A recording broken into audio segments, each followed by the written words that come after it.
Hi, we're here at San Diego Comic-Con, and we are talking about two of the animated films that you have produced this year, and we're talking about two Lego movies. Yeah. Lego Scooby-Doo Blowout Beach Bash, which is quite the alliteration, and really fun to say.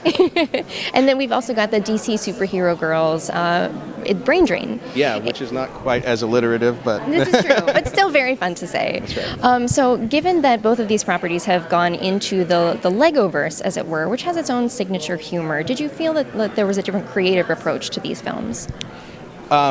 Yeah, I mean, I've been working on the Lego stuff for quite a while now, Yeah. so You're well-versed. the different approach is starting to become the normal approach. normal, yes. I think between these two films, the real big learning curve was DC Girls, because it's so different. I mean, I think just aesthetically it's different with the way that the figures function. Sure. And also I think the humor is a little bit different than what we've been doing on the Justice League stuff, for instance, and definitely from the Blowout Beach stuff. The girls are snarkier, they're more modern, they make pop culture references and jokes that are going to go over the heads of most kids, but hopefully the parents will catch, like, whereas Scooby's a little bit more classic and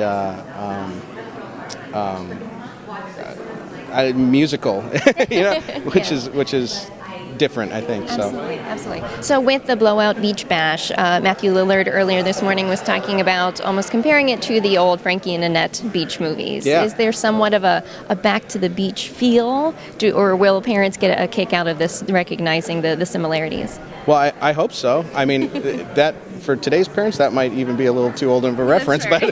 But for me, I remember seeing those movies when I was growing up, and they were definitely, the influence for this thing. I mean, as soon as we started it, and it became clear that we were doing a beach movie, it was like, well, if we're going to have any music numbers, we got to look at Blowout Beach Bingo Bash and all that stuff. So I'm sorry, Blowout Beach Bingo Bash.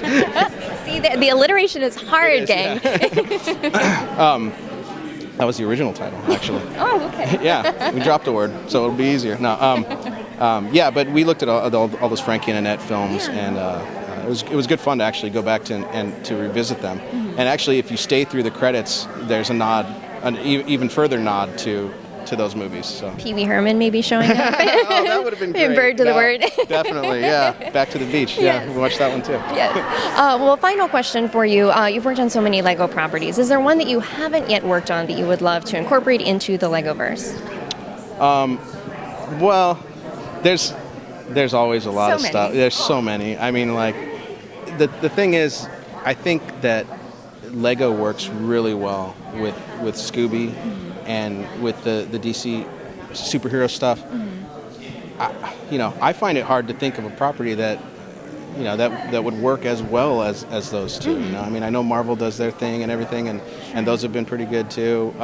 But I'm happy working with these characters. I grew up with them. Comic book wise, I was a big comic book reader, and I've worked on a lot of the DC superhero stuff, and being able to work with them in this facet is just good fun. So. Absolutely. Well, we appreciate all of your work, and thank you so much for chatting with us. Thank you. Thanks for having me.